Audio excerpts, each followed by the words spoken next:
Italy ಪ್ರಧಾನಿ Meloni ಜೊತೆ ಮತ್ತೆ ಮೋದಿ ಮೆಲೋಡಿ ಮಾತು. ನೀವು ಕೊಟ್ಟಂತಹ ಮೆಲೋಡಿ ವಿಶ್ವದಲ್ಲೇ ವೈರಲ್ ಆಗಿದೆ ಅಂತ ಮೆಲೋನಿ ಹೇಳಿದ್ದಾರೆ. ಪ್ರೈಮ್ ಮಿನಿಸ್ಟರ್ ಮೋದಿ ಇನ್ಸ್ಟಾದಲ್ಲಿ ನಾವೇ ಫೇಮಸ್ ಅಂತ ಹೇಳಿಕೆ. ನೀವು ಕೊಟ್ಟಂತಹ ಮೆಲೋಡಿ ಏನಿತ್ತು, ಗಿಫ್ಟ್ ಏನಿತ್ತು, ಈ ಮೂಲಕ ವಿಶ್ವದಲ್ಲೇ ಅದು ಪ್ರಸಿದ್ಧಿಯನ್ನ ಹೊಂದಿದೆ. ಈ ಒಂದು ಸುದ್ದಿ ವಿಶ್ವದಾದ್ಯಂತ ಚರ್ಚೆಗೆ ಕಾರಣವಾಗಿದೆ. ಥ್ಯಾಂಕ್ ಯು ಅಂತ ಇಟಲಿಯ ಪ್ರಧಾನಿ ಜಾರ್ಜಿಯಾ ಮೆಲೋನಿ ಹೇಳಿದ್ದಾರೆ. ಮೆಲೋನಿ ಮಾತನ್ನ ಕೇಳಿ ಕಂಗ್ರಾಟ್ಸ್ ಅಂತ ಮೋದಿ ಹೇಳಿದ್ದಾರೆ.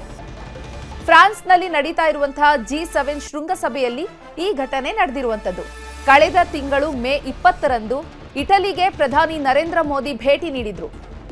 ಆಗ ಇಟಲಿ ಪ್ರಧಾನಿಯಾದಂತಹ ಜಾರ್ಜಿಯಾ ಮೆಲೋನಿಗೆ ಭಾರತದಲ್ಲಿ ಫೇಮಸ್ ಆಗಿರುವಂತಹ ₹1 ಮೆಲೋಡಿ ಚಾಕ್ಲೇಟ್ ಏನಿದೆ, ಈ ಪೂರ್ತಿ ಪಾಕೆಟ್ ಅನ್ನ ಗಿಫ್ಟ್ ಆಗಿ ಮೆಲೋನಿ ಅವ್ರಿಗೆ ಕೊಟ್ಟಿದ್ರು. ಮೆಲೋಡಿ ಚಾಕ್ಲೇಟ್ ಗಿಫ್ಟ್ ಕೊಟ್ಟಿದ್ದನ್ನ ಜಾರ್ಜಿಯಾ ಮೆಲೋನಿ ಸೆಲ್ಫಿ ವಿಡಿಯೋವನ್ನ ಮಾಡಿ ಸಾಮಾಜಿಕ ಜಾಲತಾಣದಲ್ಲಿ ಅಪ್ಲೋಡ್ ಮಾಡಿದ್ರು. ಈ ವಿಡಿಯೋ ಸಿಕ್ಕಾಪಟ್ಟೆ ವೈರಲ್ ಆಗಿತ್ತು. ಇದೇ ವಿಷಯದಲ್ಲಿ ಇವತ್ತು ಮತ್ತೆ ಮೋದಿ ಅವರನ್ನ G7 ಶೃಂಗಸಭೆಯಲ್ಲಿ ಭೇಟಿಯಾದಂತಹ ಜಾರ್ಜಿಯಾ ಮೆಲೋನಿ ಪ್ರಸ್ತಾಪ ಮಾಡಿದ್ದಾರೆ ಆ ವಿಚಾರವನ್ನ. ಇನ್ಸ್ಟಾಗ್ರಾಮ್ನಲ್ಲಿ ನಾವಿಬ್ರು ತುಂಬಾ ಫೇಮಸ್ ಆಗಿದ್ದೀವಿ ಅಂತ ಮೆಲೋನಿ ಹೇಳಿದಾಗ ಬೇರೆ ಬೇರೆ ದೇಶಗಳ ನಾಯಕರು ಹೌದು ಮೋದಿಜಿ ಅಂತ ಹೇಳಿದ್ದಾರೆ. ಇಟಲಿ ಪ್ರಧಾನಿ ಮೆಲೋನಿ ಜೊತೆ ಮತ್ತೆ ಮೋದಿಯ ಮೆಲೋಡಿ ಮಾತು. ನೀವು ಕೊಟ್ಟಂತಹ ಮೆಲೋಡಿ ವಿಶ್ವದಲ್ಲೇ ವೈರಲ್ ಆಗಿದೆ ಅಂತ ಮೆಲೋನಿ ಹೇಳಿದ್ದಾರೆ.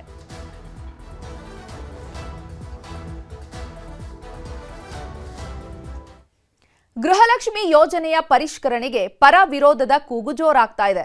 ಕೆಲವರು ಸರ್ಕಾರದ ನಿರ್ಧಾರವನ್ನ ಸಮರ್ಥಿಸಿಕೊಂಡ್ರೆ ಇನ್ನು ಕೆಲವರು ನಿಗಿ ಕೆಂಡ ಕಾರ್ತಿದ್ದಾರೆ. ಇದರ ಮಧ್ಯೆಯೇ ಸರ್ಜರಿ ಹಿಂದಿನ ಭರ್ಜರಿ ಪ್ಲಾನ್ ರಿವೀಲ್ ಆಗಿದೆ.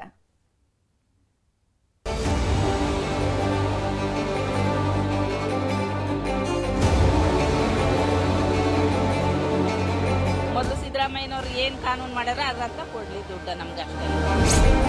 ಸತ್ತವ್ರಿಗೆ ಕಟ್ ಮಾಡಿದ್ದು ಒಳ್ಳೇದೇ, ಅದು ಇರೋರಿಗೆ ಕೊಡಬೇಕು. ಡಿಕೆ ಶಿವಕುಮಾರ್ ಸಿಎಂ ಆಗಿದ್ದೇ ಆಗಿದ್ದು ಗ್ಯಾರಂಟಿ ಯೋಜನೆಗಳು ದೊಡ್ಡ ಮಟ್ಟದಲ್ಲಿ ಸದ್ದು ಮಾಡ್ತಿವೆ. ಗೃಹಲಕ್ಷ್ಮಿ ಹಾಗೂ ಗೃಹ ಜ್ಯೋತಿಗೆ ಕೈ ಹಾಕಿರೋ ಡಿಕೆಶಿ ಮೇಜರ್ ಸರ್ಜರಿ ಮಾಡ್ತಿದ್ದಾರೆ. ಅದರಲ್ಲೂ ಗೃಹಲಕ್ಷ್ಮಿ ಯೋಜನೆಯಲ್ಲಿ 1,00,000ಕ್ಕೂ ಹೆಚ್ಚು ಮಂದಿಯನ್ನ ಕೈಬಿಟ್ಟಿದ್ದಾರೆ ಅನ್ನೋ ಮಾಹಿತಿ ಇದೆ. ಅಲ್ಲದೆ ಗೃಹಲಕ್ಷ್ಮಿ ಹಣ ಸಿಗಬೇಕು ಅಂದ್ರೆ ಹೊಸದಾಗಿ ಅರ್ಜಿಯನ್ನ ಸಲ್ಲಿಸಬೇಕು ಅನ್ನುವ ಹೊಸ ರೂಲ್ಸ್ ತಂದಿದ್ದಾರೆ. ಇದೇ ಈಗ ಪರ ವಿರೋಧದ ಚರ್ಚೆಗೆ ಕಾರಣವಾಗಿದೆ. ಇದರ ಬೆನ್ನಲ್ಲೇ ಈಗ ಡಿಕೆಶಿ ಸರ್ಕಾರ ಈ ಮೇಜರ್ ಸರ್ಜರಿಗೆ ಕೈ ಹಾಕಿದ್ರ ಹಿಂದಿನ ಅಸಲಿ ಕಾರಣ ಏನು?